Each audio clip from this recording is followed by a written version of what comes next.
네, 안녕하십니까. 한성만입니다. 한성만TV에서 준비한 특강입니다. 수능 승리를 위한 최소 조건 2022 수능 예시 문항을 심층 분석해 보도록 하겠습니다. 수능 시험에 가서 나의 점수를 최고로 만들 수 있는 방법, 사실 아주 단순합니다.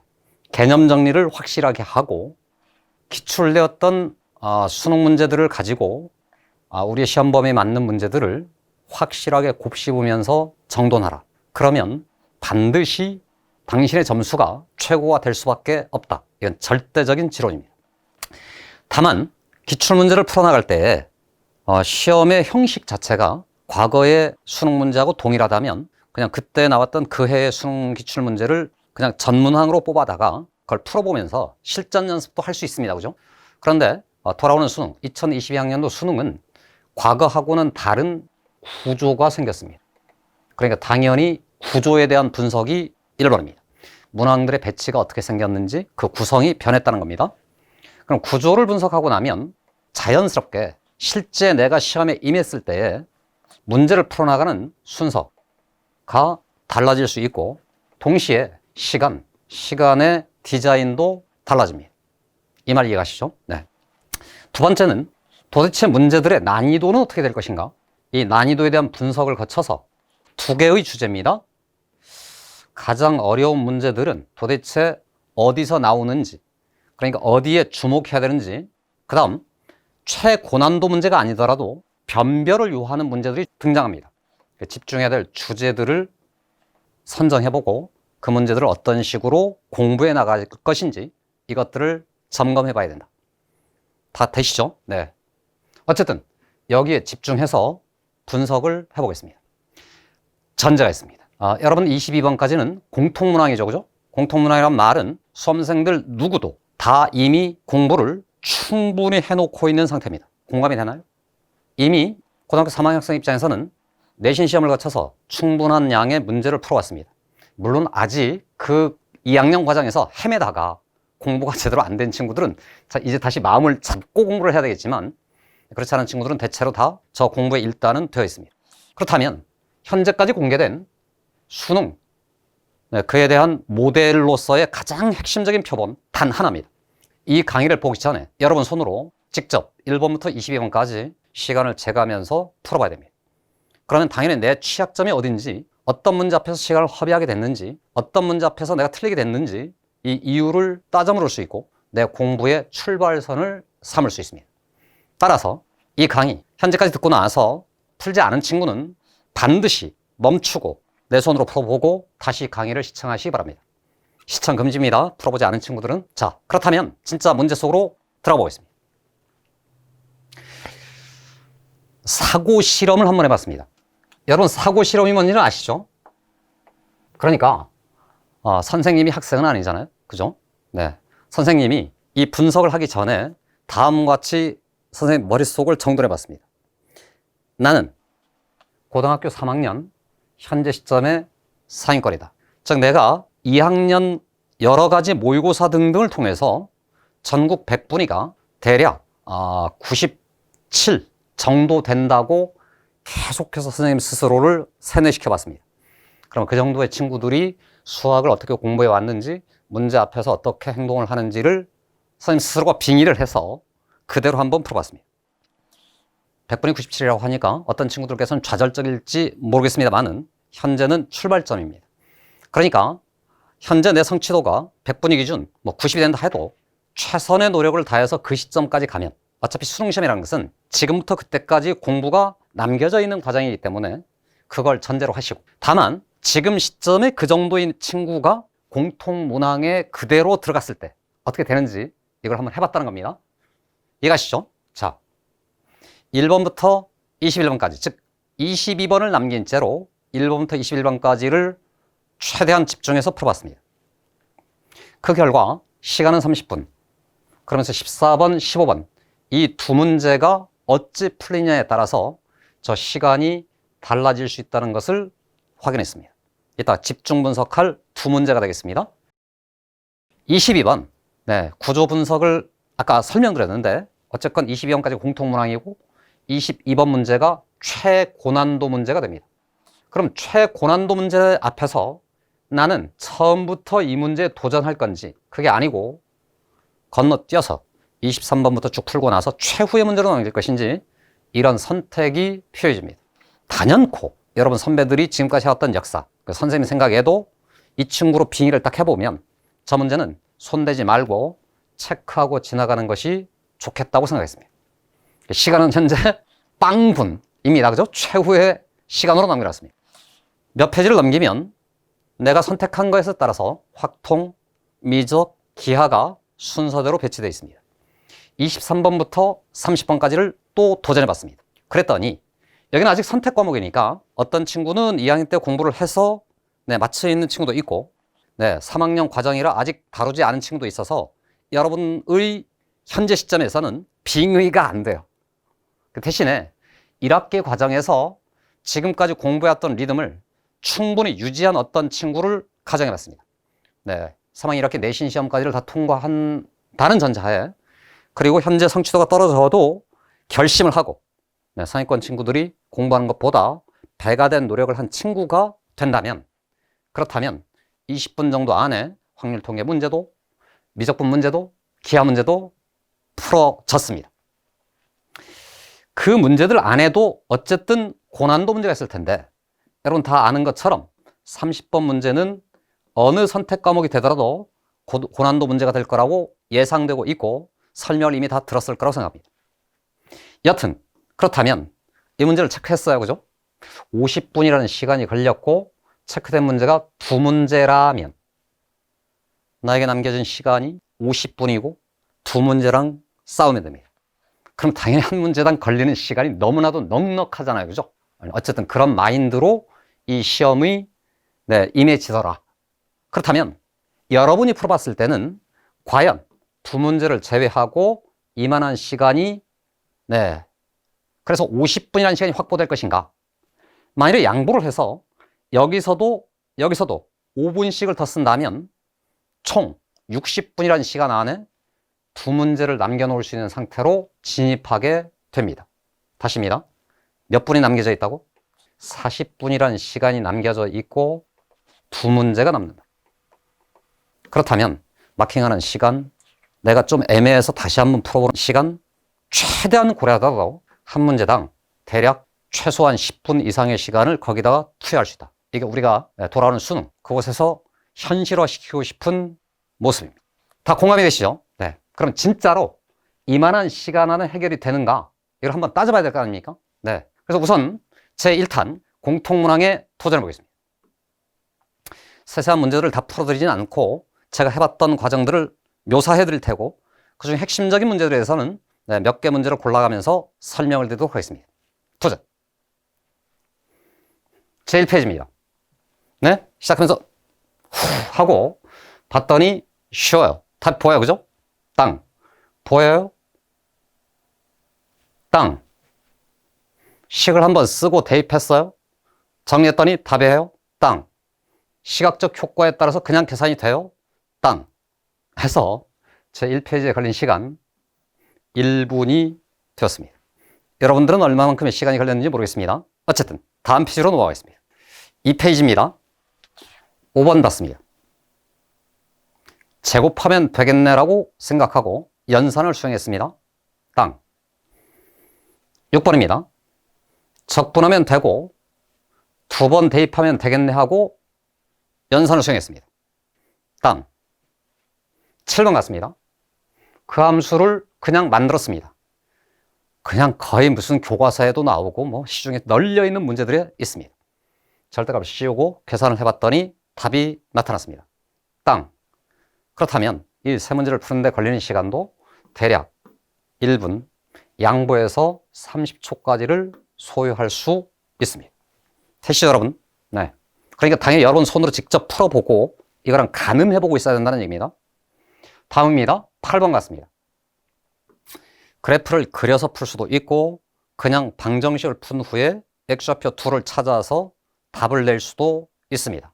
이와 같은 A로 가든 B로 가든 걸린 시간 1분 안쪽에서 끝날 겁니다. 1분이라고 한번 그냥 백보 양보해서 시간을 더 봤어요. 자, 이제 포커스가 되는 지점이 벌어지는데 바로 여기입니다. 과거의 수능은 그 실제 문제들 쭉 보면 1번부터 21번까지가 줄기찬 객관식입니다. 13번까지가 3점짜리고요. 14번에서 4점짜리가 시작됩니다. 그러니까 1번부터 13번까지 가는 이 흐름 자체가 꽤 많은 문제들이 그냥 수월하게 풀려나가는 리듬으로 구성되어 있습니다. 여기는 새로운 수능은 그렇지 않다. 9번부터 4점짜리 문제가 시작됩니다. 어쨌든 4점의 출발, 출제자의 입장이 되어보면 저기서 뭔가 한번 탕 치고 싶은 욕망이 생깁니다. 그렇다면 그들이 출제한 것을 내가 해결하면서 가는 거니까 해결하는 내 입장에서는 한 번쯤 휴하고 호흡을 가다듬고 새로 임하는 게 좋습니다. 이해가시죠? 자, 그러고 났더니 그 9번. 좀 전에 선생님은 저 9번에는 체크를 안 했었는데 여기에 상당히 중요한 갈림길이 있습니다. 여러분이 공부에 집중해야 될 첫 번째 포커스입니다. 출제된 단원, 미분이죠, 그죠? 3차 함수의 미분입니다. 어쨌든 접하는 모든 직선의 기울기의 합을 찾으라고 그랬는데 기울기라는 것은 미분에 해서 대입하는 거지 않습니까? 그러면 당연히 교과서의 개념을 따라가면, 다시입니다. 교과서의 개념을 따라가면 언제나 접선에 대해서 논하는 과정은 접점을 가정하는 것이고 접점의 좌표를 t, ft라고 가정한 후 접선의 방정식을 구하면 여러분 그 식은 다 쓸 수 있습니다. 그놈이 지금 원점을 지나기 때문에 거기다가 x 대신 0을 딱 대입해서 0이 되는 거니까 결국 ft하고 t 곱하기 f't가 같다라는 식에 도달할 수 있습니다. 다 쉽죠? 네, 여기까지는. 네, 실제로 미분하고 대입하고 방정식을 풀면은 t 값이 두 개가 나올 텐데, 네, 만들어지는 그 t 값 0하고 마이너스 2분의 1 이렇게 두 개의 숫자가 나타납니다. 그럼 당연히 기울기는 f' 안에 0도 한번 대입하고 f' 안에 마이너스 2분의 1도 한번 대입해서 이 둘을 연산하면 정답을 찾을 수 있을 겁니다. 자, 문제는 저러는 동안에 시간이 흘러가고 있다는 얘기입니다. 포커스입니다. 그렇다면 또 다른 풀이가 있느냐? 이게 아주 중요한 부분인데요. 수투 미적분의 핵심입니다. 다항함수를 가지고 만든 미분적분이기 때문에 다항함수, 특별히 3, 4차 함수가 주로 등장하는 주제인데 다항함수가 나타나서 지금처럼 이 접한다는 장면을 만나면 반드시 여러분 머릿속에는 인수 정리하고 그의 친구, 근, 계수의 관계가 반드시 융합돼야 됩니다. 인수정리든 근계수 관계는 고등학교 1학년 수학이죠, 그죠? 그때 다항함수로 만들어진 방정식을 풀었습니다. 얘랑 짬뽕, 이 융합이 필요해집니다. 그래서 그렇게 풀면 어떻게 되느냐? 다음과 같은 일이 벌어집니다. 주어진 저 3차 함수를 계략 그리고 원점이 곡선상에 찍혀 있다는 사실은 그냥 보입니다. 그때 접선 두 개를 그리라고 그랬는데 1번 접선은 얘가 그냥 곡선상의 점이기 때문에 그냥 얘를 쭉 그으면 얘 그냥 접선이고 그 기울기가 F'제로인 것은 자명하고 암산이 될 지경입니다. 그죠? 1차항 개수가 될 테니까 그게 1이에요. 두 번째가 핵심인데 두 번째 접선, 그러니까 원점이 아닌 어딘가에 접점을 찍어 만든 이 접선, 이 접점을 찍는 순간 반드시 여러분 머릿속에는 접했으니 고등학교 1학년의 입장에서는 저게 3차식하고 이 1차식을 연립했을 때 얻어지는 중근, 이거죠? 그럼 중근이 생겼고 또 한 근은 이미 0이기 때문에 세 근의 합이 요런 알파를 가정했을 때 2알파죠. 세 근의 합이 이미 마이너스 1이기 때문에 알파 값 자체가 마이너스 2분의 1이라는 사실을 금방 찾을 수 있습니다. 즉 이런 생각이 딱 정돈된 사람의 입장에서는 저런 짓을 하지 않는다 말이지. 물론 미적분 쪽을 선택한 친구는 미적분 문제 속에 있었을 때는 이런 풀이의 흐름이 개념적으로 매우 중요한 것이지만 특별히 수투, 다항함수 편에서는 이쪽 방향의 풀이에 매우 중요한 최적화 요소가 있다는 점, 그래서 이쪽으로 공부를 집중시킬 것. 그럼 시간이 대략 저쪽 연산을 한 친구에 비해서 약 1분가량의 시간을 절약할 수 있습니다. 심지어는 아주 극단적으로 암산할 수도 있습니다. 그래서 9번입니다. 넘어가 보겠습니다. 10번으로 넘어갔습니다. 지수로급입니다. 보통 우리 친구들이 지수로급 편은 그건 기본의 기본이잖아 이렇게 하고 지나갈 수 있는데, 출제자들은 언제나 여러분들이 그렇게 지나가는 것을 항상 못마땅하게 생각합니다. 해서 여러분 지수로급에는 항상 이런 조건 문제를 집어넣습니다. 물론 그 문제 중에도 쉽습니다. 지수꼴로도 만들 수 있고 로그식을 더 복잡하게 만들 수도 있습니다. 2021학년도 수능 문제는 얘의 업그레이드 버전 문제가 거기 있습니다. 그 문제도 잠시 뒤에 한번 보겠습니다. 다만 어쨌든 방식은 없습니다. 그죠? 쟤를 그냥 만드는 거죠. 로가 있으니 루트를 씌웠단 말은 2분의 1을 곱했단 말이고 3분의 1 더할 것이고, 그 범위에 드는 자연수 값들을 찾은 후 차근차근 3분의 1 넘겨 빼고 2배 하고 10의 곱제곱을 삼으면 정답이 될 겁니다. 여하튼 이 문제도 1분가량의 시간을 요구합니다. 여기가 관건이지, 그치? 1분, 2분, 현재 1분간의 격차가 생겼습니다. 어쨌든 최선의 모습으로 표현해보면 넉넉 잡아 3분 안에 요 페이지도 완성입니다. 지나갑니다. 11번 같습니다. 다항함수입니다. 그죠? 최고차항수가 주어져 있습니다. 조금 전에 봤던 여러분 9번하고 친구 문제인 거 아시겠죠? 이번에 거꾸로 방정식을 알려드렸습니다. 그럼 역으로 인수정리를 동원하면 저 함수를 구성할 수 있죠. 다음 이 부분입니다. 수열을 수투의 미분 적분이랑 언제든 융합시킬 수 있습니다. 여러분 아시다시피 선생님도 문제를 만드는 사람입니다. 그죠? 당연히 고난도 문제를 만드는데 골몰하게 됩니다. 만드는 방법입니다. 섞는 겁니다. 수열이야말로 미분하고도 적분하고도 잘 융합되는 문제로 갑니다. 수열편하고 미적분, 수열편하고 상함수 따위를 항상 연결시키는 문제들에 주목해 주십시오. 기출문제에도 충분히 그걸 연습할 만한 많은 문제들이 최근에 계속 등장 중입니다. 뭐라고 말씀드렸지? 수열이 수열 단독의 문제가 아니고 반드시 무엇인가랑 융합되게 된다. 그것에 집중적으로 노력해봐라. 지금 문제는 그 중에서도 쉽습니다. 현재 11번이니까 그 fx라는 녀석을 그냥 구성할 수 있다는 얘기입니다. fx하고 9가 같으니까 fx 빼기 9는 인수정리에 따르면 반드시 첫째 항 A, 공비 R을 따라가면 이렇게 셋째 항까지를 쓸 수 있고 9를 넘겨 더하면 이렇게 fx가 그냥 구성됩니다. 그러더니 미정항이 A하고 R 단 2개입니다. 식이 2개면 된다는 거죠. 저거 2개를 단계적으로 적용시키면 바로 정답을 찾을 수 있습니다. 너무 쉽죠, 그죠? 그냥 대입하는 순간 요 값을 여러분한테 알려준 것과 같습니다.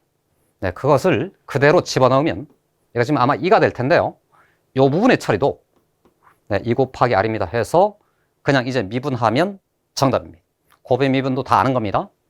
해서 그런 맥락대로 추적한 사람의 입장에서는 대략 1분 30초 정도 시간이면 저 문제도 풀 수 있습니다. 요는 연산을 얼마만큼 최적화하면서도 오류 없이, 그지? 정확하게 갈 것이냐. 그리고 호흡이 아까 말씀드렸죠. 8번까지는 와다다다다다 갈 수 있습니다. 심지어는 암산으로도 다 찍어 나갈 수 있는데 9번부터는 조금 여유를 두고 딴 이런 호흡 연습이 필요해졌습니다. 그래서 이제 12번을 갔거든요. 12번도 또 하나의 관건입니다. 개념 정리가 잘 된 친구는 암산으로 문제를 해결할 수 있습니다. 자, 그렇다면 어떤 개념 정리가 필요하냐인데 사실은 그 개념의 핵심이 교과서에 다 들어있습니다. 저 조건 하에 이렇게 되어 있답니다. 정적분이란 부호가 동반되는 넓이죠. 그럼 지금 이 말했듯이 적분의 방향, 양의 방향인데 적분 결과가 0보다 크기 때문에 요놈 피적분함수가 항상 반드시 0 이상이다 이러면 되겠죠. 그러면 결국 3차 함수의 단순한 곡선 개형이 될 것인데 저걸 미분하는 것은 여러분이 또 할 수 있잖아요. 그죠? 사실은 그게 다 암산되는 구조가 돼서 이런 곡선이 만들어지는 것도 알 수 있습니다. 극대가 마이너스에서 벌어지고 극소가 1에서 벌어지기 때문에 단위 정중앙에 Y축이 있다는 것도 알 수 있습니다. 그럼 이제 답이죠. 이때 주의할 점, 이들이 모두 양수범위에 있기 때문에 내가 필요한 것은 양수 쪽이기 때문에 이 곡선 중에 여기만을 취해가면 된다라고 읽으면 되겠습니다. 물론 최소입니다. 요놈 1을 대입해서 0보다 크놨습니다. 처리하면 정답입니다. 됐죠? 그러니까 그 개념 정리가 된 친구의 입장에서는 1분이면 저 문제가 풀린다는 겁니다. 그렇지 않은 친구들 중에 이런 습관이 생긴 친구가 있을 수 있습니다. 얘를 보고 먼저 그리고 나서 막 넓이 따위를 상상하다 보면은 자꾸 혼선이 옵니다. 해서 주의할 점, 어떤 식을 만났을 때 너무 빨리 그 식에 긴박당하지 말 것. 오히려 더 중요한 것은 지문의 정확한 독해 과정에 있습니다. 그렇게 생각하면서 임하면 좋다. 어쨌든 2분 30초 정도 안에 11, 12번도 다 해결을 했습니다. 자, 그래서 이제 13번으로 왔거든요. 자, 다시 한번 정리해 볼게요. 9번이 중요했고요. 12번이 중요했습니다. 시간도 어쨌건 충분히 여유로운 리듬으로 자신만만 왔습니다. 13번, 네모놓기 빈칸 추론 문제입니다. 아주 정형화된 문제입니다. 2022학년도 수능시험 빈칸 추론 문제는 수열에서 등장할 가능성이 거의 한 95%쯤 됩니다. 왜냐? 논리적 추론 체계가 수열편에 잔뜩 있기 때문에 그렇습니다. 그리고 이제는 이게 잘리잖아요. 그죠? 전년도 수능시험 문제들에 가보면 주로 빈칸 추론 문제가 수열편에서 나오기도 하고 경우의 수에서 나오기도 하고 확률에서 나오기도 했습니다. 근데 이제는 벽으로 콱 쳐진 22번까지 공통문항 안에서 판단 문제가 있을 가능성이 매우 높습니다. 선택문항이 있을 수도 있지 않냐라고 말할 수도 있는데 기하하고 미적분에서 저런 빈칸 추론 문제를 내기가 만만치가 않습니다. 해서 거기에 그냥 주력하시면 되고 기출문제 아주 많습니다. 수열편, 추론은 시그마의 성질, 그 다음에 수열의 귀납적 추론, 귀납법을 이용한 증명 다 이곳에 집중되어 있으니 그런 기출문제를 열심히 여러 번 반복해보면 그 답에 임할 수 있습니다. 책에는 아주 단순한데요. 단 하나만 짚고 넘어가겠습니다. 독해할 때 제시된 조건 반드시 사용된다. 다음, 빈칸에서 시작한다. 빈칸에서 시작한다. 다음, 접속사를 집중적으로 접속사와 조사에 집중한다. 한편은 상황전환 접속사이기 때문에 위쪽 문제를 풀 때 하고 아래쪽 문제를 풀 때 하고 그냥 잘린 거예요. 저쪽을 다룰 때 이쪽을 다룰 때, 즉 두 개의 문단이라고 생각하면 좋습니다. 다음, 임으로는 근거예요. 근거. 그러니까 반드시 얘도 밑에 쓰입니다. 여러분 보다시피 얘가 완전히 얘랑 똑같습니다. 등호가 있으니까 이 부분 있죠, 이 부분. 이걸 여기다 숑 하고 집어넣으면 그냥 그대로 구성됩니다. 마지막입니다. 저기도 잠깐 해볼까요? 얘가 이곳에 자신의 모습을 그대로 띄고 나타났습니다. 얘는 시그마 성질이죠. n까지에서 n-1까지를 서로 빼는데 어차피 너의 모습도 거기다가 n 대신 n-1을 집어넣은 것과 같습니다. 산수하면 끝이겠죠. 다음 줄도 똑같습니다. 이렇습니다. 많이 아는 거죠. 그죠? 그런데 sn에서 sn만을 쓸 때는 거니까 바로 있는 sn을 가지고 이곳에 대입하고 서로 빼면 끝입니다. 그 식이 나와 있으니까 가만히 하면 n인가요? 그건 금방 할 수 있어요. 그럼 얘가 그냥 구성된 거예요. 그럼 마지막으로 내려가면 조금 전에 말했던 것처럼 얘를 집어넣고 그 아랫줄하고 등으로 되어 있으니까 이 줄하고 여기서 구성되는 거하고 비교를 해서 등식 있잖아. 같은 거는 지워버리는 거지 않습니까? 지우면 금방 요 답원도 이렇게 찾을 수 있을 겁니다. 여하튼 충분한 숙달이 여러분한테 필요하다. 아직 이런 빈칸 추론 문제가 여러분한테 충분히 익숙지 않은데 지금부터 시작해서 어쨌든 겨울방학, 1학기, 여름방학 거치면서 다른 거 다 빼고 기출문제 있죠, 기출문제. 기출문제가 넘치도록 있습니다. 굳이 새로운 문제를 안 풀어봐도 좋다는 점, 글을 풀면서 방법론만 터득하면 되겠습니다. 그래서 그게 터득되면 어쨌든 넉넉 잡아 2분이라는 시간을 투입할 수 있습니다. 자, 14번입니다. 또 하나의 관건입니다. 이것도 미적분이죠. 그러니까 극단적으로 말하면 지금 여기까지 오는 동안 9번도 그랬죠, 12번도 그랬죠, 14번도 그렇죠. 다 미분 문제입니다. 어쨌든 미분적분이 짬뽕되어서 여러분에게 등장합니다. 저 문제를 아마도 수능시험에서 저렇게 냈다면, 특히나 나형 시험에서 전년도에 냈었다면 많은 친구들이 신유형이라고 했을지 모르겠습니다. 특징이 그렇습니다. 그죠? 가속도가 주어져 있고요. 속도가 언급되어 있고, 네, 속도의 증감을 따지라 하고, 운동 방향을 따지라 하고, 네, 위치의 변화량하고, 움직인 거리를 논합니다. 그러니까 극단적으로 말하면 14번 문제는 그냥 뭐라 그러죠? 미적분 전체의 개념 골격의 종합입니다. 네, 기억, 니은, 디귿으로 할만하죠, 그죠? 그냥 종합 정리. 당신은 속도, 가속도하고 함수의 미적분 사이 관계를 아는가? 이게 관건입니다, 그죠? 저 문제를 어찌 푸느냐? 이것도 조금 전에 말했던 9번 12번과 들어서 여러분의 시간, 그 다음에 여러분들의 실제 점수, 이거를 결정하는 아주 중요한 문제입니다. 해서 이 14번은 진짜로 집중적으로 풀어보겠습니다. 괜찮죠? 다시 가볼까요? 가속도가 주어져 있습니다. 그럼 가속도라는 것은 사실은 속도 함수를 미분한 것과 같습니다. 아랫줄에 속도 값이 0에서 주어져 있습니다. 첫 번째 뜻은 그러니까 속도 함수를 여러분 손으로 찾아보라는 말이겠죠. 단순히 적분하면 되겠죠. 네, 잽싸게 합니다. t의 세제곱이 있고요. 마이너스 6 곱하기 t의 제곱이 있을 테고요. 더하기 9t가 될 것이고요. 적분상수가 있어야 되는데 거기 지금 0에서의 속도가 k인 거니까 여기 k 이렇게 잡아주면 속도 함수가 완성입니다. 되시죠? 내려갑니다. 기억번 가보겠습니다. 3부터 무한대 구간에서 전피의 속도는 증가하냐고 묻습니다. 이건 그야말로 미분과 적분의 단순 체계인데, 그러니까 속도의 증감을 따지라고 했으니 속도의 미분의 부호를 추적하는 거니까 저놈의 부호를 따지라는 말과 똑같습니다. 그래서 잠시 말이죠, 저 가속도 함수를 인수분해를 해보겠습니다. 3 곱하기 괄호 속에 t제곱에 마이너스 4t인가요? 플러스 3인가요? 인수분해 되죠? 이렇게 되겠죠, 이렇게. 그렇다면 그렇게 인수분해한 김에 속도 함수를 그냥 그려봤습니다. 그럼 여기 1이고 여기 3인 제로, 그 이차함수가 돼서 3의 오른쪽으로 가시면 가속도가 양수, 즉 속도의 도함수가 양수인 거니까 속도 함수는 증가한다 해서 기억번 인정. 되시죠? 니은번으로 가보겠습니다. 니은번을 갔더니 이렇게 되어 있습니다. k 값이 마이너스 4라고 전제된 후 운동 방향이 바뀌냐고 묻습니다. 그럼 개념상 위치의 변화가 생겼냐, 위치의 증감이 생기냐, 이거 관건인 거니까 우리의 운동 방향은 속도 함수를 찾아서 요놈의 부호를 추적하는 거니까 속도를 찾으래. 근데 이미 속도 함수는 저기 있잖아요.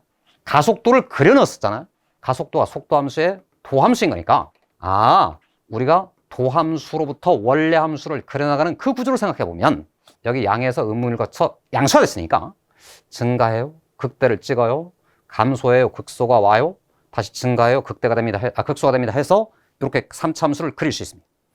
3차 함수를 그리는 순간 우리 머릿속에는 반드시 점검해야 될 핵심 주제가 있죠.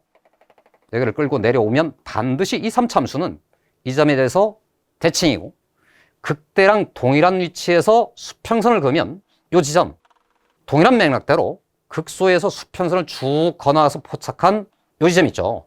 이것들이 몽땅 다 완전히 등간격의 체계를 띈다는 것이 여러분들이 공부를 해보면 정확하게 정리할 수 있는 주제입니다.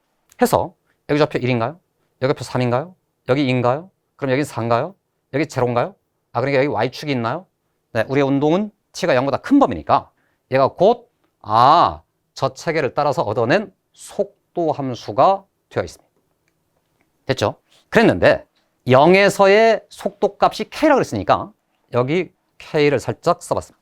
한 김에 말이죠, 1에서의 이 극대점도 그 값을 찾아줄 수 있으니까 1을 그대로 대입해봤습니다. 그랬더니 여기가 K 플러스 4와 같습니다.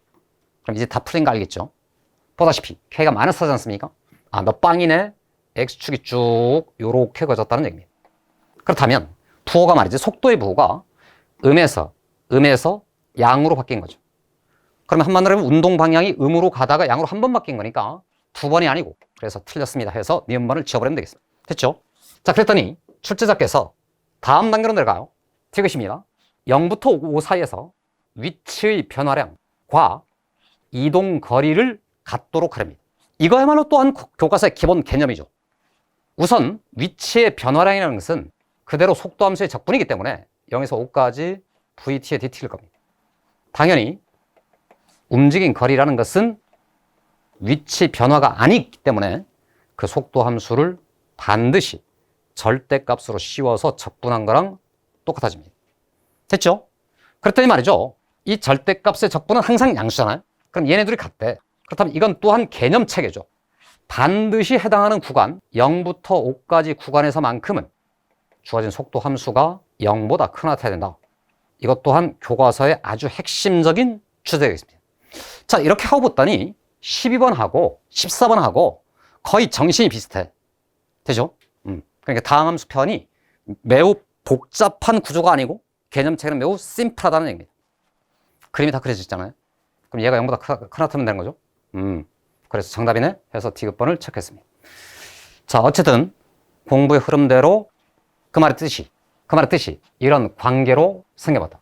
이 말의 뜻이 이런 식의 체계를 따지기 때문에 이렇게 생겨먹을 수밖에 없다는 점, 이걸 정확하게 한 사람의 입장에서는 14번 마저도 많은 시간을 소요하지 않아서요. 네, 그냥 뭐 어쨌든 1분씩 썼다 치고 3분 정도 시간이면 충분히 해결하고 넘어갈 수 있습니다. 진행합니다. 자, 그리고 나서 마지막 15번입니다. 그죠? 15번이 뭐죠? 우리 시험에서 객관식 마지막 문제입니다. 객관식 마지막 문제란 말은 당연히 출제자 입장에서는 이제 종결점이잖아, 그지? 그러니까 당연히 난이도를 높이고 싶은 욕망이 생겨요. 저런 문제를 소위 중킬러 문제라고 그러는데 소요될 시간을 어찌 할 거냐. 자기가 결심이 필요한데 항상 저런 문제 앞에 서면 최소 5분, 그러니까 여유, 이게 매우 중요해집니다. 여유를 갖는 말은 가급적 지문을 천천히 읽으면서 주어진 상황을 내 손으로 차근차근 구성해보라고 되어 있습니다. 자, 어쨌든 그런 마인드로 임해봅니다. 수열 편인 건 다 알겠죠? 자, 읽는 태도를 소개해볼까요? 수열이 됩니다. 100번장까지 합의 최대, 최소를 찾아서, 최대를 구하고 최소를 찾아서, 물론 일 수도 있지만 질문의 목표는, 질문의 요지는 최대, 최소의 차를 찾으라는 겁니다. 차인 거 알겠죠? 네, 최대값의 제곱과 최소값의 제곱을 더하란 말도 아니고 최대와 최소의 차를 찾으랍니다. 잠시 후에 그 비밀이 드러납니다. 그러니까 지금 너 이 박스 안을 먼저 본 것이 아니고 저기에 밑줄을 긋고 내려오는 태도가 좋다는 겁니다. 그럼 시간이 한 20초 정도는 더 걸릴 거잖아, 그죠? 내려왔어요. 5장이 오래입니다. 수열의 생명, 나열에 있다는 거 알겠죠? 그럼 다음과 같이 노래 볼 수 있잖아요. 5번장이 어쨌든 소개되어 있으니까 첫 장, 둘 장, 세 장, 네 장, 5번장이 있는데 너는 5이다. 그럼 그 후로 6번장, 7번장, 땡땡땡이 있을 수 있다 이거지. 다음, 요 나번이 이런 상황에서는 이 식을, 이런 상황에서는 저 식을 쓰랍니다. 그죠? 그럼 저 말은 선택지가 있다는 거잖아요. 이럴 수도 있고 저럴 수도 있다는 겁니다. 지금까지 몇 개의 기출문제가 있는데 저런 식의 선택지가 주어지면 항상 이 수열은 수형도적 구조를 갖습니다. 수형도를 그려나가겠다라는 태도가 기출문제를 열심히 공부한 친구 입장에서는 그냥 자동 생성돼서 떠오릅니다. 자, 이때 수형도적이긴 하지만 이런 거에 n번째 항에서 n 플러스 1번장으로 할 때는 이 조건이 제약당해 있기 때문에 수형도가 나오지 않습니다. 실제로 실험을 해볼 수도 있어요. 5장이 오래입니다. 그 말의 뜻은 5는 양수기 때문에 여기다 집어넣습니다. 네. 그랬더니 5에서 6을 뺀 거니까 여기 마이너스 1이 만들어집니다. 마이너스는 또 음수기 때문에 이번엔 여기다 넣겠죠. 그랬더니 그게 5에 5에서 마이너스를 거쳐갔는데 다시 5랍니다. 그럼 그 후는 계속 똑같은 일이 반복되겠지, 그치? 더 나가서 여기서 끝난 게 아니고 얘를 읽어둔 사람이 어떻게 효과적이냐, 이걸 잠깐 설명드릴 텐데, 지금 나는 이 수열을 완벽하게 다 찾아서 100번장까지를 구성하는 것이 아니고 5번장 이후를 살펴봤더니 어디서나 항상 일정해. 그 말은 최대값을 구하든 최소값을 구하든 5번장 이후는 피차 간의 공통이 될 거 아니야. 여러분 이해가죠? 그럼 이 말이잖아, 이제 100 더하기 5에서 99 더하기 5를 빼요. 그 5를 지워버리면 100 빼기 99만 남겠지. 그러니까 한마디로 말하면 이 공통 부분은 계산에서 제외된다는 뜻입니다. 그러니까 이 오른쪽 부분은 계산할 필요가 없으니 다 지워버린다 말이지. 그럼 결국 여러분한테 필요한 것은 첫째, 둘째, 셋째, 넷째 항을 요 5번장의 실마리를 가지고 구성하는 과정만 남습니다. 이해가시죠? 얼마나 사람이 마음이 편안하게 얘기했어요. 나는 지금 5분을 가정했고 지문을 읽어 내려왔더니 수영도라는 것은 공부를 거쳐서 내 머릿속에 심어져 있고 떠올랐어요. 이 부분은 어차피 계산할 필요가 없다고 느꼈습니다. 그럼 100번째까지 구해야 된다고 생각한 그 인간하고 네, 그건 필요 없다고 생각한 사람 사이에 얼마나 큰 격차가 생기냐, 그지?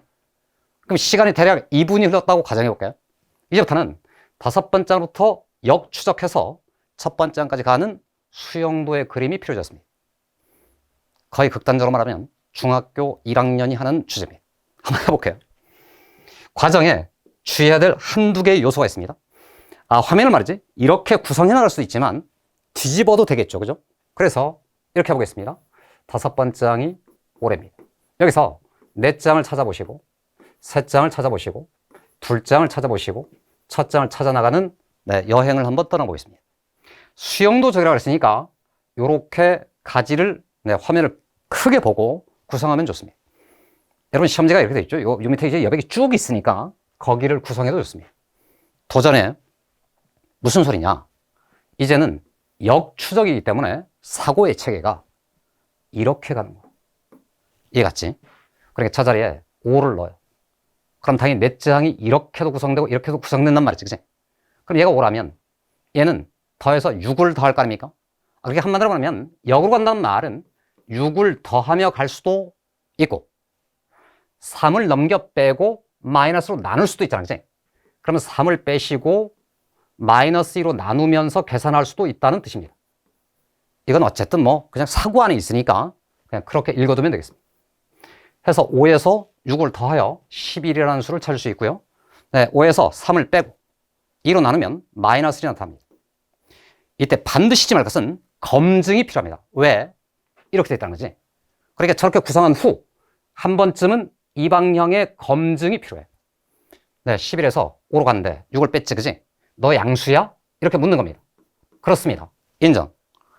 여기서 이리 가는 과정이 조금 전에 이 연선책을 따라갔는데 그건 지금 너 음수야? 이렇게 묻는 거죠. 너 음수야? 그래. 인정. 그러니까 이런 식으로 루틴을 잡아서 다음 과정을 쭉쭉쭉 끌고 나가면 되겠습니다. 한 번 더 가볼까요? 도전. 11에서 출발합니다. 그러면 다시 이렇게 생기면 수영도가 생길 겁니다. 6을 더하면 17이 됩니다. 당연히 양수입니다. 인정. 이번에는 11에서 3을 빼요. 8입니다. 마이너스 1로 나눠요. 그럼 마이너스 3가? 음수죠. 인정. 마이너스 1에서 출발한다고 쳐요. 6을 더해요. 그럼 5죠. 양수야. 인정. 3을 빼요. 그럼 마이너스 4를 마이너스로 나누면 2죠. 바로 여기에 문제가 있습니다. 밑으로 내려가는 것은 너 음수야 라는 질문에 답해야 되는데 이게 양수니까 너는 생길 수가 없어. 그러니까 저쪽 라인은 그냥 지워줍니다. 여러분 이게 주어졌단 말은 좋은 현상입니까? 나쁜 현상입니까? 무조건 좋은 거죠. 갈래가 많을수록 지랄인 거니까 저런 식으로 얘네들을 지워나갈 수 있다. 우리 목표는 지금 둘째 장을 거쳐 첫 장을 가면 끝입니다. 이제부터는 가속도가 붙기 시작합니다. 도전해. 6을 더해. 23인가? 3을 빼. 14. 2로 나눠, 마이너스 2로 나눠요. 마이너스 7. 6을 더해. 인가요? 인정. 3을 빼고 마이너스로 나눠요. 3을 빼면 마이너스 7. 마이너스로 나누면 2분의 7인가요? 안 되겠죠. 다음 5에서 출발을 해요. 6을 더해요. 11인가요? 2를 빼요. 3을 빼요. 2 나누기 2인가요? 마이너스입니다. 그럼 이것도 된 거지. 그럼 이제 A1만 구하면 끝입니다. 선생님이 지금 이 과정을 계속 더 해야 될지 참으로 의구심이 생기고 있습니다. 동일한 루틴을 계속 밟으면 구성 어딘 되고 어딘 안 돼서 완성되겠죠. 그럼 이제 어차피 5번장 마저도 공통하기 때문에 요 4개 항을 찾아서 합이 최대일 때 찾고 최소일 때 찾아내면 답입니다. 그렇다죠, 그죠? 3분. 중학생도 할 것 같지 않아요? 핵심 검증이 필요하다. 됐죠? 이 과정으로 찾은 후 반드시 부호를 따지면서 검증해야 된다는 점 여기만 주의하면 아마도 선생님 생각에 현재 본인의 위치가 대략 한 3등급 중반쯤만 있어도 무슨 소리야 4등급에 있어도 문제를 풀 수 있습니다. 됐죠? 그만큼의 연습만 되면 된다는 얘기입니다. 자신감을 가지되 다시입니다. 특히나 최상위권 친구들한테 드리는 말씀입니다. 여유가 없이 저 문제를 딱 임하잖아요. 항상 이 검증에 실패해서 한 개 차이로 틀리거나 이런 일이 벌어질 수 있습니다. 객관식이죠. 객관식이면 당연히 정답률이 높지 않습니까? 최악의 경우로 말씀 드려볼게요. 최상위권입니다. 답을 냈는데 보기에 없어요. 이게 최악이에요. 중하위권 입장에서는 답이 없잖아요. 그럼 한 번 더 하면 되죠. 최상위권 답이 없잖아요. 시간이 더 걸리겠죠. 처음부터 다시 구성해야 되겠죠. 살 떨리죠. 막 열이 오르겠죠. 네, 순간 멘붕 오는 이런 사태가 벌어집니다. 강조드립니다. 최상위권 친구들한테. 자, 이렇게 해서 15번까지도 진행해봤습니다. 3점입니다. 네, 뭐 첫 장에 A하고 공차 D로 그냥 구성하면 답이 되겠죠. 끝. 뭐 한 30초? 네. 고뱀이 뭡니다. 대입하면 끝. 넉넉 잡아 30초. 합이 1분입니다. 지나갑니다. 다음 페이지. 18번 같습니다. x 더하기 y는 8입니다. x 곱하기 y는 2입니다. 그랬더니 제곱해버립니다. 끝. 됐죠? 뭐 한 3초 내지 40초? 다음 갑니다. 미분 가능한 극점의 위치에서는 미분계수가 제로니까 f'1이 제로입니다. k를 구합니다. 1 대입하면 답입니다. 역시나 30초. 20번입니다. 공통문항이 어쨌든 끝에서 세 번째 문제라 조금 어렵지 않을까? 이렇게 생각할 수 있는데 그런 선입견을 여지없이 무너뜨리는 문제입니다. 그러니까 문제가 좀 쉽다는 느낌이 매우 강해져요. 도전입니다. 역시나 등차수열인데 영화로 보이죠? 네. 실수가 또 유발될 수 있는 지점입니다. 정수례입니다. 보다시피 네 번째 항이 제로입니다. 자, 그러고 나서 수열편의 마지막 포커스 지점이 될 텐데 요 부분이에요. 요 부분. 수열인데 절대값이 들어가 있답니다. 자, 말하자면 양이냐 음이냐에 따라서 서로 달라지겠죠. 이때도 물론 공차가 양수냐 공차가 음수냐를 가지고 식으로 그냥 다 처리해도 되지만 수열편에 최고난도 문제를 갈 수 있는 또 하나의 지점입니다. 반드시 적어도 등차 수열은 함수의 그래프랑 연결시켜서 정리할 것 해서 일반항을 생각해보면 등차 수열 일반항이라는 것은 어차피 n이고는 1차식이니까 직선이죠. 그 합이 나올 수도 있습니다. 2차 함수입니다. 포물선입니다. 그래서 지금 보자마자 넷째 항은 제로니 4,0를 지나가는 직선을 생각합니다. 공차는 그 직선에 기울기니까 공차가 양수면 이렇게 올라갈 테고요. 공차가 음수면 내려갑니다. 우린 지금 9번째 항을 찾아가고 있기 때문에 9번째 항 이런 식으로 공차가 양수면 여기가 빵이기 때문에 OD가 되겠습니다. 이해가시죠? 물론 내려가는 감소하는 이런 직선일 수도 있습니다. 역시나 그래도 공차가 음수인 구조니까 OD가 그냥 9번째 항이다라고 생각할 수 있습니다. 자, 그런데 말이죠, 여러분. 이것도 하나의 코미디인데 수능시험에 단답형은 양수만 인정하죠. 그래서 얘를 버릴 수도 있어요. 네. 공차가 양수라는 것을 전제로 해서 풀어도 좋다는 얘기입니다. 물론 공부할 때는 이럴 수도 있고 저럴 수도 있으니 다 한번 따져봐야 됩니다. 그 다음 알겠죠? 네. 첫째, 둘째, 셋째는 부호가 반대니까 다 죽어버립니다. 5장하고 6장만 찾으면 끝입니다. 느껴지시죠? 네. 요게 D고요. 요게 ED가 되겠습니다. 집어넣고 산수를 하면은 D값을 구하고 네, 5랑 곱하면 그냥 정답이 되겠습니다. 그래서 말이죠. 어쨌든 이런 습관이 들어있는 친구의 입장에서는 이것도 사실은 1분짜리 문제라고 말씀드릴 수 있습니다. 됐죠? 등차 수열, 일반항은 직선이다. 네, 그의 합은 포물선으로 구성된다. 기출 문제들 충분히 연습해 두기를 권합니다. 20번을 지나갑니다. 네, 공통문항 마지막 페이지죠. 뭔가 좀 묵직한 느낌이 들잖아, 그치? 해서 이 문제들도 네, 그 위치가 뭔가 여러분들에게 충분한 변별을 요구하는 문제로 구성될 겁니다. 22는 앞에서 말씀드렸던 그야말로 최고 난도 문제니까 나중에 마지막에 풀겠다고 생각하고 일단 스킵하는 게 좋습니다. 그럼 이제 남은 게 21번이겠죠, 그죠? 네, 저기를 가봤더니 딱 보자마자 이 삼각함수 하는 거 알겠죠? 조건이 총 3개인데 이 조건, 이 조건, 이 조건들을 이 그림 안에 집어넣어라. 그럼 삼각함수를 도대체 어떻게 다뤄야 되는지 그 방법론에 관한 정돈, 공부의 방향, 공부의 계획도 중요합니다. 해서 집중 분석해 보겠습니다. 잘 보세요. 원이 두 개지 않습니까? 그럼 여러분, 도형의 보조선의 체계는 그냥 사실은 도형들 간의 관계에 대한 중학교 한 1학년 정도 지식만을 요구합니다. 당연히 중심이 찍혀 있으니까 이 두 중심을 이어볼 수 있습니다.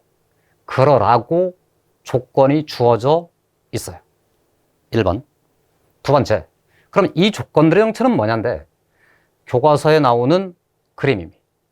여기 각 알파, 각 베타가 있습니다. 그러면 이쪽 반지름, 저쪽 반지름, 반지름들을 각각 large r, small r이라고 두면 이게 사인 법칙의 최초의 유도 과정에서 등장하는 주제입니다. 여러분 보다시피 A로부터 C까지 이 길이 자체가 왼쪽 원에서도 현입니다. 대응각이 알파죠. 그럼 결국 AC라는 저 길이를 구성할 수 있는데 2배 아래 지름 곱하기 사인하면 그 길이가 구성됩니다. 같은 방식대로 오른쪽을 바라보면 반지름은 스몰 r이라 치고 그때 각이 베타인 거니까 똑같은 AC라는 녀석을 2 곱하기 r에 사인 베타꼴로도 쓸 수 있습니다. 그래서 어쨌든 그들의 관계를 생각해 봤더니 사인 알파하고 사인 베타의 비율이 주어져 있습니다. 그럼 그냥 보이시죠, 그죠? 물론 처음부터 이 개념 공부가 확실히 된 사람은 그들의 사인의 비율은 반지름의 역수비다 해서 요 스몰 r이라는 녀석이 3분의 2 large r이라고 이렇게 쓸 수 있습니다. 물론 여기서 나눠도 돼요. 자, 그런데 왜 large r을 스몰 r로 안 쓰고 스몰 r을 large r로 쓸 것이냐? 여기에도 하나의 포커스가 있습니다. 계속해서 드리는 말씀이지만 지문을 조금 여유롭게 끝까지 읽은 사람 입장에서는 내가 맞이한 질문 자체가 삼각형 ABC의 외접원 넓이기 때문에 이 왼쪽에 있는 원의 넓이를 찾기 때문에 질문에 답하기 위해서는 파이 곱하기 large r의 제곱이 필요한 겁니다. 되시죠? 그럼 결국 r의 제곱을 찾기만 하면 분수 PQ가 P분의 Q가 되는 거니까 결국 large r에 관한 식을 만들어야 말이지. 그래서 이렇게 두 개의 관계를 찾아내서 끝. 그래서 얘가 끝난 거야. 그럼 끝났으니까 지워버리겠지. AB가 1이라는 것도 이미 표현됐으니까 지워버리겠죠. 그랬더니 알파각하고 베타각을 서로 더해버립니다.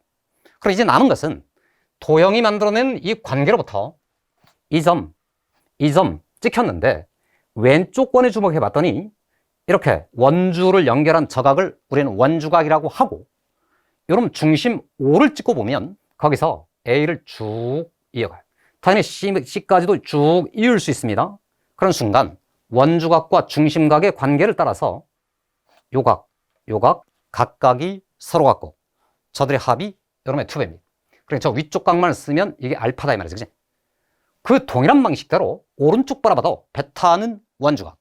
그럼 A랑 연결하시고 C랑 연결하면은 역시나 중심각은 2베타인데 이 선 자체가 수직 이등분하기 때문에 요만큼 각이 베타일 수밖에 없습니다. 해서 말이죠. 삼각형 O' A라는 저 삼각형에 따르면 두 밑각이 각각 알파 베타이기 때문에 A쪽에 형성된 이 각의 크기가 파이 빼기 괄호 속에 알파 플러스 베타가 되고 바로 그놈이 그곳에 이렇게 등장된 거지. 그럼 최종 결론이 뭐냐? 코사인 A를 찾았습니다. 그럼 물음이 그잖아요. 파이 빼기 어떤 각의 코사인인 거니까 마이너스의 코사인에 알파 플러스 베타입니다 해서 산수를 진짜로 해봤더니 마이너스 3분의 1인가요? 이렇게 생겨버렸습니다. 해서 준비가 끝났습니다. 그랬더니 마지막 산수 요 반지름의 길이가 R, 이쪽 반지름의 길이는 3분의 2R. 요 빨간색 길이가 1인 채로 저쪽 각 자체가 완성되어 있으니까 당신은 코사인 제법칙이라는 것을 코사인 법칙이라는 걸 아십니까? 이 질문이죠. 식을 한번 써보면 정답입니다. 1의 제곱은 R의 제곱 3분의 2R의 제곱 그럼 9분의 4 R의 제곱 마이너스 하시고 2배의 두 변 길이를 각각 곱하시고 코사인 A를 하면 되는데 그곳에 지금 마이너스 3분의 1이 곱해져라고 되어 있습니다. 부호를 그대로 바꿔치기 하고 여기 3분의 1을 살짝 곱해주시면 그냥 R제곱이 얻어지는 간단한 식이 돼서 끝입니다. 됐죠? 삼각함수 도형 문제입니다. 21번까지 오는 동안 삼각함수의 도형 문제가 단 하나죠. 그죠? 삼각함수 문제 중에 어려웠던 문제가 있었는지 기억나십니까? 안 나죠? 그럼 삼각함수 쉽게 낼 것이냐? 네, 절대로 그렇지 않다는 겁니다. 그러니까 선생님이 아까 계속 드렸던 말씀인데 문제를 풀다 보니까 좀 쉬워요. 예상하기로는 우리가 나형보다 가형 쪽에 더 가까운 시험일 거라고 예상했고, 물론 나형을 선택했던 어떤 친구가 다시 시험 문제를 풀어본다면 조금 어렵게 느낄 수도 있으나 상대적으로 가형 쪽 시험에 비해서는 꽤 쉽게 느껴지는 느낌이 있어요. 삼각함수 파트가 지나치게 쉽게 느껴진다. 그런데 거기가 21번이 나옵니다. 해서 이 문제에 안주하지 마시고 꽤 어려웠던 기출문제들이 꽤 있으니까 그걸 대비해서 그 기출문제들을 충분히 차근차근 풀어보시기 바랍니다. 주로는 삼각함수하고 수열이 짬뽕되는 주제들이 있을 수 있다는 점, 네, 삼각함수 도형 문제는 심플하게 단순해지면서 오히려 더 앞으로 배치되고 이 자리가 수열과 결합된 조금 더 난이도가 높은 문제가 있을 수도 있다는 점 강조드립니다. 자, 그랬더니 어쨌든 21번까지 왔습니다. 그죠? 21번까지 좀 전에 선생님이 그 사고시험을 거쳐서 대략 30분 만에 끝난다고 했는데 지금 걸린 시간이 대략 한 45분 정도 되나요? 네, 선생님이 다 설명하면서 이 말은 말도 막 했기 때문에 시간을 다 덜어내고 나면 충분히 설득력 있는 시간입니다. 자, 그랬는데 이번에는 이렇게 해보겠습니다. 이 기출문제하고 작년도 수능 기출문제하고 둘을 한번 비교해 볼 수 있단 말이죠. 지금 수험생들 입장에서는 여하튼 작년도 수능시험 문제는 최근에 평가원의 의도, 출제하는 방식들을 비교할 수 있는 거니까 공부의 재료로서는 좋을 것 같습니다. 그래서 몇 개의 문제를 한번 비교해 보겠습니다. 도전. 앞에서 봤던 10번 문제입니다. 네, 어렵지는 않았던 주제입니다. 자연수권에 주하게 어렸던 주제입니다. 그렇다면 작년도 수능시험 문제도 그게 있느냐? 가형 27번에 갔더니 비슷한 형태의 문제가 주어졌습니다. 지금도 어쨌든 자연수를 찾는 겁니다. 대신에 제한 조건이 하나가 더 붙어 있습니다. 식의 꼴이 훨씬 더 복잡한 구조대로 구성되어 있습니다. 네, 느껴지시죠? 난이도를 높인다면 이런 지경까지 갈 수 있다는 겁니다. 그러니까 이런 문제까지 어쨌든 정확한 풀이 방법들을 터득하시기 바랍니다. 이게 터득되는 사람이 얼마나 저게 쉬울까요? 되시죠? 넘어갑니다. 이번에는 11번입니다. 네, 아까 우리가 다항함수를 수열과 연동시킬 수도 있다고 그랬는데 그런데 상대적으로 좀 쉬웠어요. 그죠? 이것도 역시나 작년도 시험 문제하고 비교해 보겠습니다. 나형의 20번입니다. 여러분, 나형 20번은 극단적으로 말씀드리면 전년도까지의 20번의 위치는 거의 한 탑 5 안에 드는 위치입니다. 11번은 상대적으로 좀 낮죠. 그죠? 다만 어쨌든 다항함수를 연습해 볼 수 있는 재료인 거니까 인수정리가 필요했죠. 이건 아예 인수정리를 해드린 상태입니다. 이 부분을 어찌 읽을 것이냐라는 주제가 남았습니다. 저걸 미분해 보면 어쨌든 풀이의 흐름을 찾을 수 있고요. 오직 하나의 극값을 갖는다는 이 조건들이 있습니다. 네, 충분히 어렵습니다. 그죠? 그러니까 2022학년 수능 문제가 전년도의 나형보다 쉽다, 어렵다, 어렵다고 해서 과거의 나형 문제들을 버리지 말라. 그때 그 해 나형에 등장했던 20번, 21번, 29번, 30번 정도에 등장하는 미적분 문제들은 충분한 난이도를 갖고 있습니다. 그래서 거기도 주의해서 집중해서 공부를 해보시면 되겠습니다. 풀이는 어쨌든 여러분들이 해볼 주제니까 넘겨놓겠습니다. 지나갑니다. 15번입니다. 아까 봤던 객관식의 초고난도 문제였고 5분간 여유있게 그 문제도 한번 비교해 보겠습니다. 21번 문제가 되겠습니다. 저 21번 문제는 가나형 공통이었을 겁니다. 어쨌든 수열의 구조가 나와 있는데요. 여기는 아까처럼 수용도 구조였죠. 여기를 가보면 n번째 항하고 2n번째 항 사이의 관계가 나와 있습니다. n번째 항하고 2n 플러스 1번째 항 사이의 관계가 나와 있습니다. 그럼 이 말입니다. 주어진 문제도 역시나 수용도적 관계를 요구합니다. 첫째 항에서 둘째, 셋째가 나오고요. 둘째에서 넷째, 다섯째가 나오고 셋째에서 여섯째, 일곱째가 나오는, 그러니까 수용도로 쭉쭉쭉쭉 뻗쳐내려가는 이런 구조를 갖습니다. 식의 모습은 좀 다르나 구조적으로 같다는 겁니다. 주어진 이 21번 문제는 전년도, 즉 2020학년도 수능시험 문제에 유사한 문제가 이미 있었기 때문에 많은 친구들한테는 익숙한 주제입니다. 그 주제보다 얘가 상대적으로 또 쉽습니다. 그래서 수열편에 그 15번에 등장하는 문제가 저런 모습일 때, 네, 여러분 포기하지 말 것. 그냥 자신 있게 임하면 되겠습니다. 22번 초강도 문제죠, 그죠? 그럼 당연히 전년도 가형에는 저 비교 대상이 없잖아요, 그죠? 나형의 마지막 문제. 나형 30번하고도 비교해봤습니다. 3참수입니다. 3참수입니다. 아주 전형적인 주제입니다. 다만 여기는 절대값을 씌워서 최대 최소를 따지는 것이고, 여기는 이 절대값을 집어넣은 미분 가능성을 논한 겁니다. 그렇게 보면 어쨌든 3참수를 완벽하게 터득해야 되는, 대신 여기는 단 하나의 3참수고 여기는 3참수하고 1참수 사이의 위치 관계까지 따진 겁니다. 극단적으로 전문가적 입장에서 표현해보면 그냥 난이도는 비슷해요. 다만 접근하는 태도, 접근하는 방법들이 문제가 될 텐데, 잠시 뒤 22번 있죠, 22번. 집중 분석의 시간을 별도로 가지고, 네, 다시입니다. 이것도 반드시 정확하게 풀어보시기 바랍니다. 자, 이상으로 해서 공통문항 있잖아요. 22개의 문항에 관한 총 분석을 해봤습니다. 요약을 잠깐 해볼게요. 1. 9번. 9번 뭔지 아시죠? 2. 미적분편. 공부를 1학년 수학과도 수열과도 연결시킬 것. 3. 수열편. 15번. 여유있게 차근차근 질문을 끝까지 읽는 태도가 필요하다. 삼각함수 단원이 상대적으로 너무 쉽게 구성되어 있는 것 같다. 안주하지 말 것. 네, 그러고 나면 22번 집중 분석을 하면서 여러분 공통문항에 대한 해설을 매듭을 져보겠습니다. 자, 그러면 우리는 공통문항 22번 최고난도 문제 풀이를 향해서 가보겠습니다.